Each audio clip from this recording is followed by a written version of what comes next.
Ya pemirsa, target perbaikan jalan yang sudah ditetapkan oleh pemerintah Kabupaten Jember ialah 1.000 km. Dari Oktober awal Pak, data yang saya dapatkan baru 60 km nih Pak. Ya, Sisanya masih ada 940 km lagi.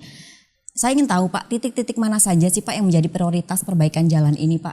Gitu. Yang jelas titik-titiknya itu semua yang berlubang-lubang, banyak rusak semua menjadi prioritas Mbak. Tapi di 31 kecamatan semua itu ada, kita perbaiki.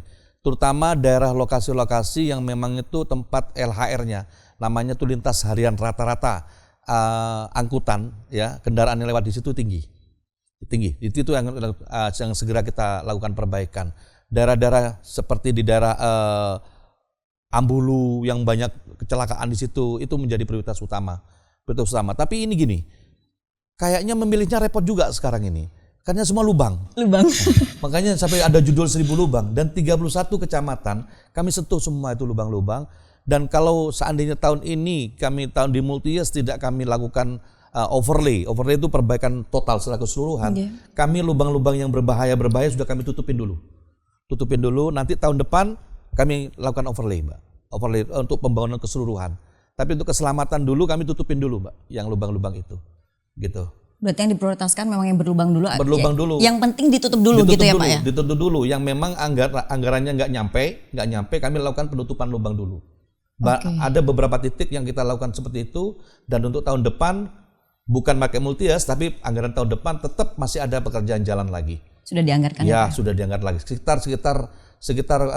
500 sampai 600 km lagi. 500 sampai 600 km lagi. Nah Pak Bupati, saya ingin tanya sebenarnya yakin akan selesai seperti yang dikatakan pada Mei 2022 Pak? Insya Allah. Seberapa yakin Bapak? Ya harus 99,9%. Kenapa? Pekerjaan kelihatan mata itu. Ya. Sekarang meskipun hujan, tergantung teman-teman sekarang.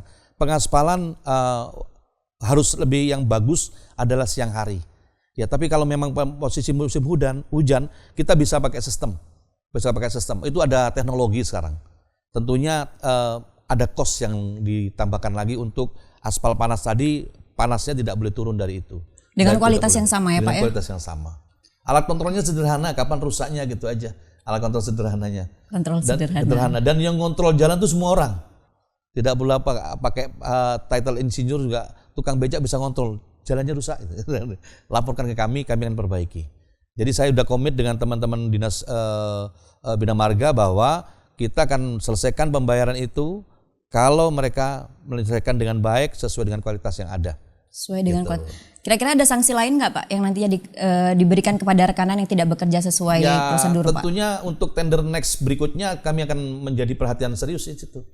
Karena di situ akan saya ungkapkan nanti kepada seluruh kontraktor yang ada, apabila pekerjaannya kurang bagus, ya tahun depan Anda harus langsung coret berarti Pak? Ya mungkin coret, tidak mungkin coret ya gitu ya. Tapi ada satu warning di situ dan akan kita umumkan kepada masyarakat, ke teman-teman kontraktor yang lain ya, bahwa Anda bekerjanya yang kemarin kurang bagus. Gitu, bisa begitu. Meskipun Anda sekarang perbaiki gitu, tapi kurang bagus. Nah, ini next jangan diulang lagi, akan kita umumkan nanti. Kayak gitu Pak, Mbak. Saya begini, di Jember kami berharap teman-teman siapapun itu ya, di bagian apapun itu, kalau kita ngomong jalan ya teman-teman kontraktor ya, harus ada punya rasa memiliki di sini. Harus mempunyai rasa memiliki, punya rasa tanggung jawab juga bahwa Jember ini seperti ini.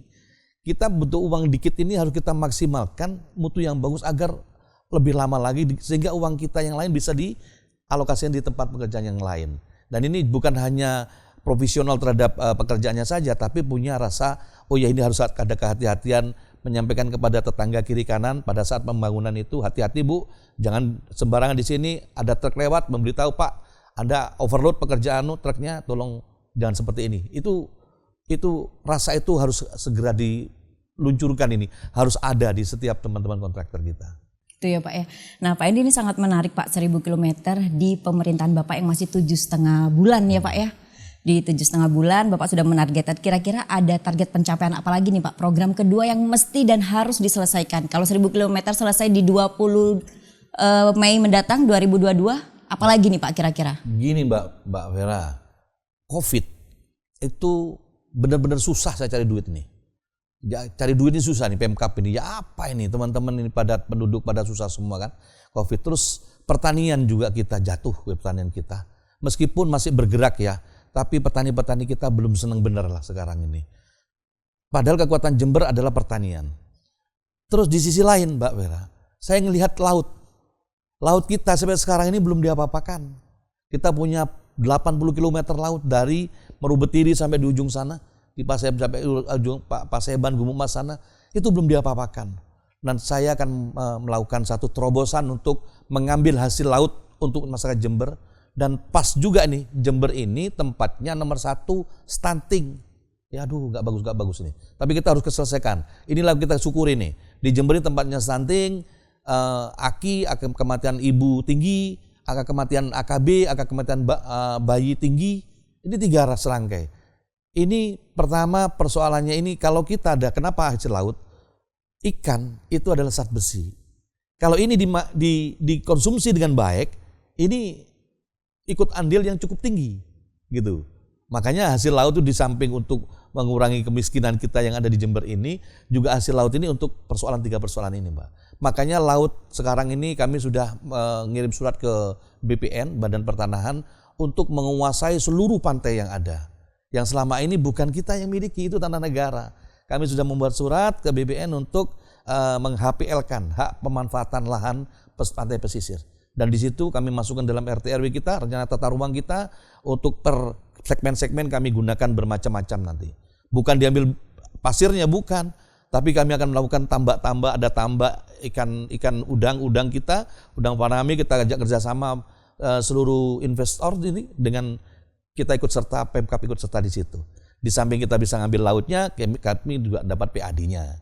Ragam program yang baru saja Bapak sampaikan ini pada intinya adalah untuk masyarakat, kesejahteraan masyarakat dan peningkatan perekonomian ya Pak ya. Dan peningkatan perekonomian seperti yang sudah saya jelaskan tadi erat kaitannya dengan pembangunan infrastruktur. Betul. Dan ini sudah dilakukan oleh pemerintah Kabupaten Jember ya Pak ya. Betul. Sekali lagi Pak Hendi, saya ingin dong sebagai penutup harapan Bapak nih Pak, apa ke depannya? Saya ke depan ini yang jelas secara pribadi saya sendiri, saya ingin lebih bermanfaat kepada orang banyak ya. Yang kedua, saya masih belum percaya bahwa Jember termiskin nomor 2 di Jawa Timur. Itu adalah tugas saya dan tugas kita semuanya. Mari kita selesaikan bersama-sama. Saya akan datangi masyarakat Jember tahun 2022, saya akan mulai turun gunung. Kalau di tahun 2021 saya memperbaiki birokrasi dan sistem tata usaha pemerintahan. Tapi tahun 2022 saya akan turun ke masyarakat, saya akan periksa sendiri teman-teman saudara kita yang masih belum beruntung, untuk mereka jangan tidak beruntung lagi, harus beruntung. Harus beruntung lagi, kesejahteraan harus merata ya Pak ya. Pak Hendi, terima kasih atas waktunya Pak. Waktu kita sudah habis Pak, 30 menit terbatas, sayang sekali. Padahal masih banyak nih Pak sebenarnya yang ingin saya kulik. Masih ada waktu, kami undang kembali, monggo saya diundang, siap datang. Waduh, siap. Terima kasih ya Pak Hendi atas kesediaannya untuk hadir di talk show bersama kami. Pemirsa, terima kasih Anda sudah menyaksikan talk show bersama Bupati Jember. Sampai bertemu di episode berikutnya. Wassalamualaikum dan sampai jumpa.